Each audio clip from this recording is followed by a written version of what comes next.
The Democratic Party's disillusionment over Kamala Harris's new book, a controversial turn in political strategy.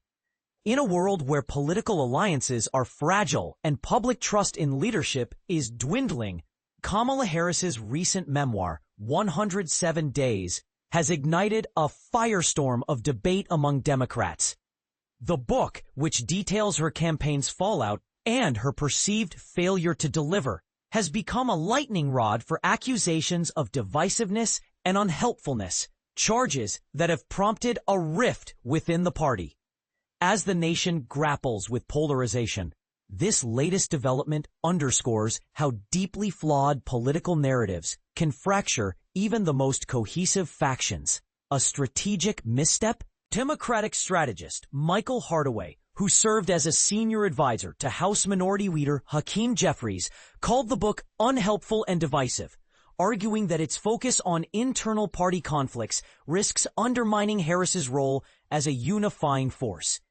In an era where Democrats must rally behind a shared vision to protect the Constitution and combat the chaos of the Trump administration, Harris had a unique opportunity to lead with integrity. Hardaway noted in a Politico report. However, his remarks were met with skepticism, as many argue the book's critique of Biden's policies and Harris's own campaign strategies reflects a broader partisan divide, rather than a genuine call for reform. A gossip book, a political fallout, an advisor to a potential 2028 presidential candidate who did not publicly identify themselves, dismissed Harris's book as a misstep, calling it a misguided attempt to deflect attention from her lack of electoral success. On social media, user @LarryLeeTrump mocked the book's contents, asserting Kamala Harris isn't president now because she was a bad candidate, she chose a bad running mate, didn't connect with voters, and was completely inauthentic. This sentiment echoed similar criticisms from former President Joe Biden's former staff, who warned that Harris's focus on personal grievances risks alienating the public. It's embarrassing for her and all Democrats, considering she led the party less than a year ago, one advisor stated, highlighting the irony of a leader who once commanded respect, now facing backlash for her book's content. The memoir's impact, a double-edged sword. Harris's memoir, which details her campaign's failures and her decision to abandon the Senate, has been criticized for its lack of substance. While some praise her candidness, others argue it's a desperate attempt to regain credibility in a polarized landscape. The book prioritizes pettiness over policy, which is why it's so unhelpful for the party's future, said a Democratic consultant.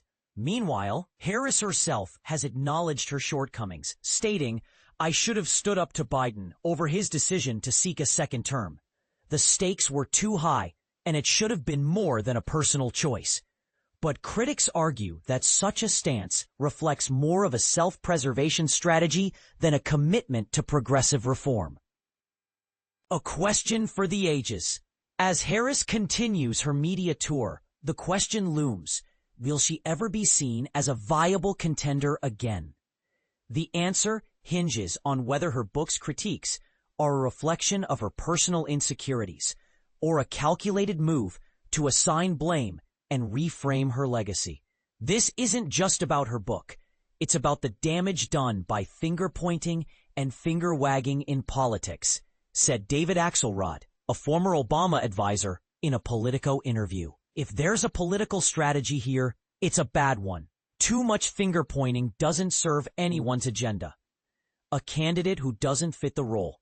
Harris's recent re-entry into politics has been scrutinized for her lack of experience and authenticity. Critics argue that her inability to communicate effectively, her reliance on word salads, and her perceived inauthenticity have left many questioning her suitability for the presidency. She's not a good politician, and she hasn't gotten much better over the decades, CNN's Chris Cillizza remarked, echoing concerns raised by former staffers. Whether her memoir will ultimately save her or condemn her depends on whether the public can forgive her for the mistakes she made, and whether they're willing to overlook the political theater she's engaged in. The final word. As the Democratic Party navigates its turbulent waters, the question remains, can Harris's memoir be a turning point, or will it merely deepen the fractures in an already divided coalition? The answer, as always, lies in the hands of the voters. But for now, the party's reaction to 107 days serves as a stark reminder that even the most well-intentioned efforts can backfire in a world of entrenched polarization. Let's see what happens next, because the stakes are higher than ever.